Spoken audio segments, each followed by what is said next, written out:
I think what was tough was um, not being able to talk to anyone because I don't think anyone understood what I was experiencing. So if I'd say I'm not feeling, and I didn't know myself initially how to describe it. I've just all of these terms of I knew what I was feeling, but I don't think I was able to communicate entirely what I was feeling. Like I knew I had this pittish feeling in my stomach. I knew that I'd be scared to wake up. I didn't want to wake up. I wanted to always, uh, I found sleep. I found comfort in sleep because I felt like that was my escape. Um, and like waking up was a struggle. I didn't enjoy. And in fact, I think that's something I'm still scared of. I don't like the sound of an alarm. Um, so yeah, I think waking up was tough because I didn't want to face a day.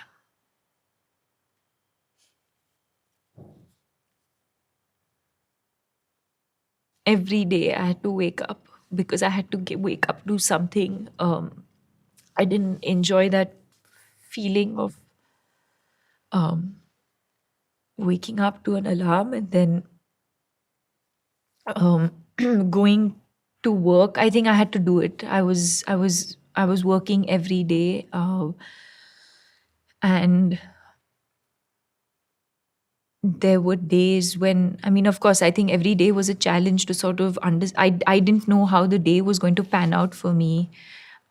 I didn't know if uh, I think I'd be extremely conscious of being surrounded by people because if I needed to break down, I didn't know where I could do that. Um, and so I think I was always conscious of where I was going to be, although that was not in my control because I think in my profession, I'm expected to be at different places at different times, and no 2 days are the same. There's no pattern to any day. So I think there was always that fear of wondering where I'm going to be. What if I have that feeling of low? What if I need to break down? And not knowing where to sort of um, have that moment to myself. And I was also, I think, conscious of people seeing it on my face. So um, mm, it was a lot of effort, I think,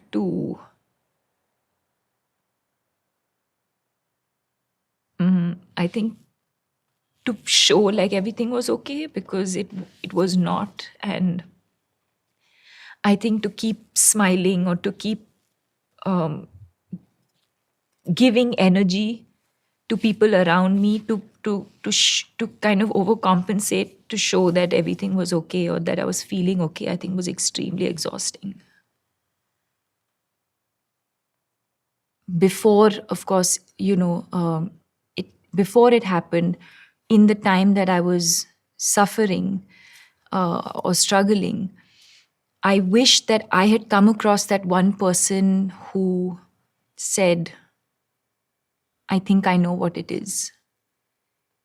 And it probably would have just made the whole process much, much easier. So I felt like if I then shared my story with people, it would probably help a lot of people who till today are not aware of what um, they know they're not feeling their best or not feeling uh, correct or feeling low or feeling unwell or whatever you want to call it. But I think it was important for me to to break that down and to say, 1 second, this is what are you experiencing what I'm experiencing? Because this is what I went through. And I think that's what I wanted because, like I said, I think for me, the minute I understood the term depression, it just made it so much easier to deal with.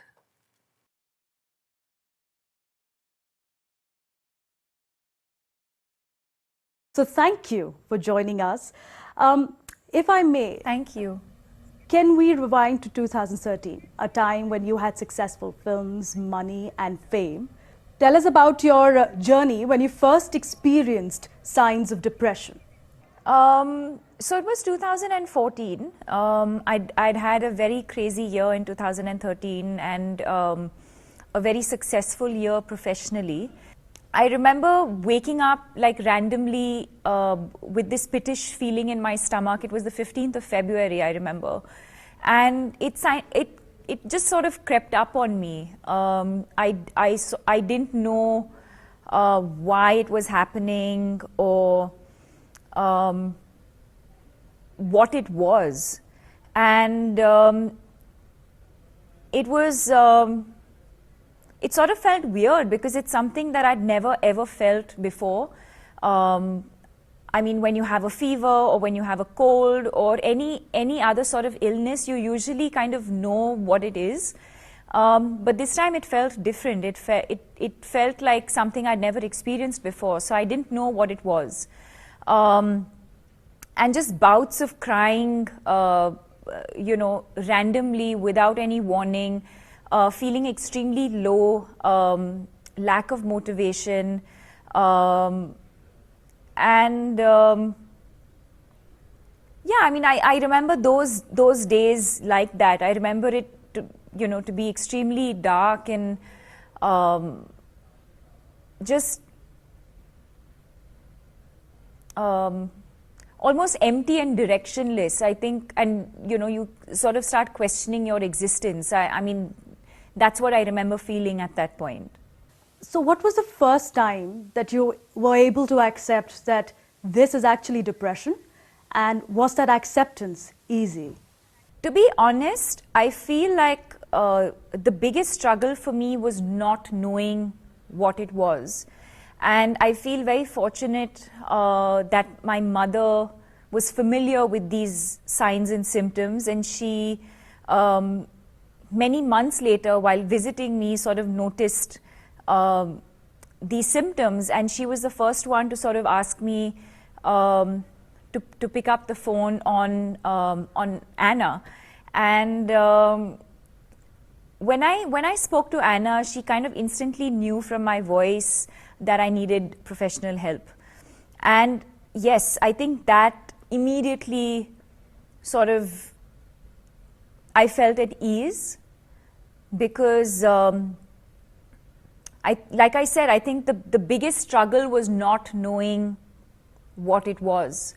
The day we identified what it was, the day I knew what it was, not to say that the struggle was any different, but it made it easier because at least I knew what I was dealing with, what I needed to work towards, and that more importantly, that there was a cure for it. I think knowing all of those things made the process a lot easier. But you said you resisted medication at first. Why is that? Yes. Because I'd always heard, I think at that point it was my lack of awareness, and I'd always heard about how people get addicted to medication or how it would have side effects. And so I think it was the stigma, and that's exactly what we're addressing today. I think it was the stigma that, and my own lack of awareness at that point, that sort of led me to feel like, and also the fact that I'm not sure if this is how everyone felt or feels, but there were days of highs and there were days of lows. So when you start feeling better, you feel like, okay, I'm actually getting better, but that's not how it is. There are days when you think you're getting okay, and there are days when you feel extremely low. So on your low days, you feel like you really need the support of medication, and there are days when you feel better where you feel like, okay, maybe I don't really need it. So I think it was that sort of pendulum that made, and the stigma that made me feel like, can I trust this thing that I'm putting into my system? What is it going to do for me? What is it going to do to my mind? What is it going to do to my body? Will I get addicted to it? So I think sort of entering unfamiliar territory, I think that was the resistance. But I feel like you kind of get to a point where you're so desperate that any kind of help is welcome. And I think that's the day I started taking my medication. And of course, I think a little bit of talking through with my doctors gave me some sort of ease. And so I think that was the initial resistance. Well, you continued working through this entire period of your life. You were in constant spotlight. You were meeting people, going to award events with a smile on your face. Were people around you who were working with you aware of what's going in? Not initially. Not initially. Because I think I myself was sort of struggling and battling with what I was dealing with and what is it that I was going through before I could even share it with anyone else. So no, initially it was my own personal struggle, and in fact that sort of led me to then, when I got better, to want to come out and speak about my own experience, because I felt like I couldn't share my experience with anybody, and that just made it a lot harder to deal with. So initially, no, nobody knew of it. But I think once we diagnosed it and once I knew exactly what it was, and once I'd accepted the fact that there is something known as clinical depression and that I have it, once I accepted it is when I told a few people around me, and I instantly felt better, because I felt like I wasn't hiding anything from anyone. I felt like I was being honest, and I felt like I was being supported. And I've been very fortunate in that sense to be surrounded by people who've been very understanding of my illness, and I never felt judged. I felt safe, and so even after that, if I've ever felt like I'm anywhere close to feeling any kind of low, I'll always share it instantly, and I feel like that instantly makes you feel better. You're not hiding, there's no burden, there's no baggage. You've inspired a lot of people to talk about mental health illness in India, and a topic which was taboo for a long time. Did you experience any backlash when you made depression a public statement, and when you came out with it, was there a risk for your career that you're putting yourself into? No, not at all. I think there's I've always believed that, so no, I mean, to answer your question, to begin with, I don't think I ever had any doubt in my mind about wanting to share my experience with the world. So I think after I recovered, from the time I had the thought in my mind, it didn't take me very long to go on national television and speak about the experience.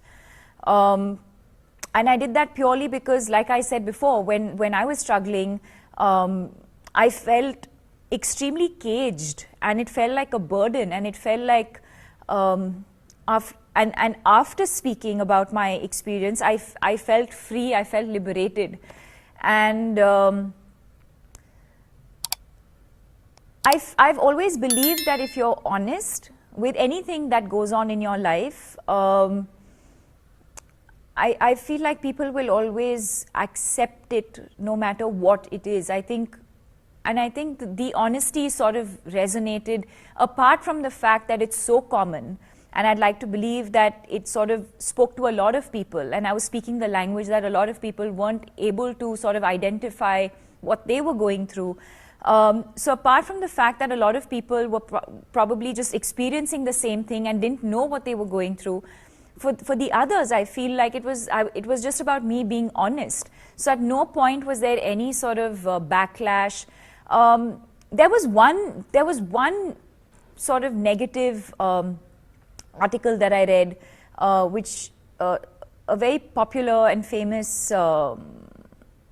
writer wrote a blog, and she said she doubted whether I was being paid by a pharmaceutical company to talk about depression, and if I was being paid for it. And basically, there was a slight doubt in her mind that maybe there was an agenda behind me suddenly coming out and speaking about my mental health.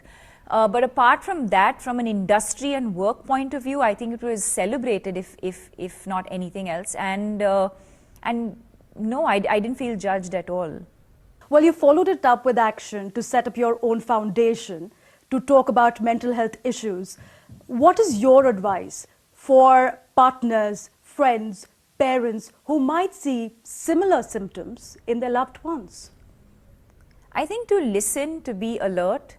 I think primarily, to begin with, I think to understand that there is a difference between being sad and being depressed. And a lot of our own stigma and resistance comes from the fact that we're not even aware of what depression is. So I think to educate ourselves and understand that, like physical illness, mental illness is also a thing. To understand its signs and symptoms, and to listen and to trust. I think when sometimes people tell you they're not feeling good or not feeling well, to actually empathize. I think empathy is an extremely important emotion in the journey to recovery. So I think for people, for caregivers, I think it's extremely important to just be, while it's very difficult, it's a very difficult place to be in, to be a caregiver. But I think to feel empathy, to be patient, and to know that there is hope. I think that's the message I've always believed in. And to yourself, going back to 2013 and 14 period, when you look back at your journey, what's the advice you will give to Deepika then, who did not know what was going on? I wouldn't change anything about my journey. While I look back, when I think about those months, it is, I wouldn't even say probably, I'd say it's been the toughest phase of my life in many, many ways, even tougher than heartbreak. But I do feel like I came out of it much stronger. I feel like my awareness levels,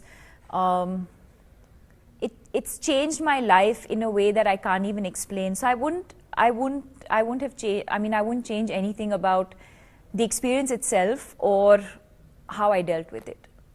Last question to you, Deepika. Why should we talk about mental health illness at workplaces? Why is it so important for you to come out with your story?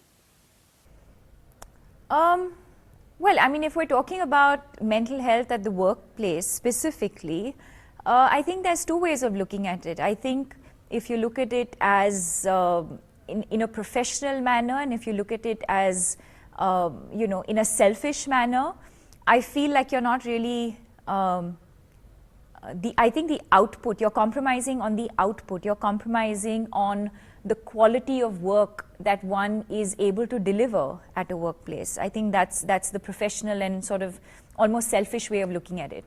But I think when you look at it from a personal lens, I find it extremely inhuman.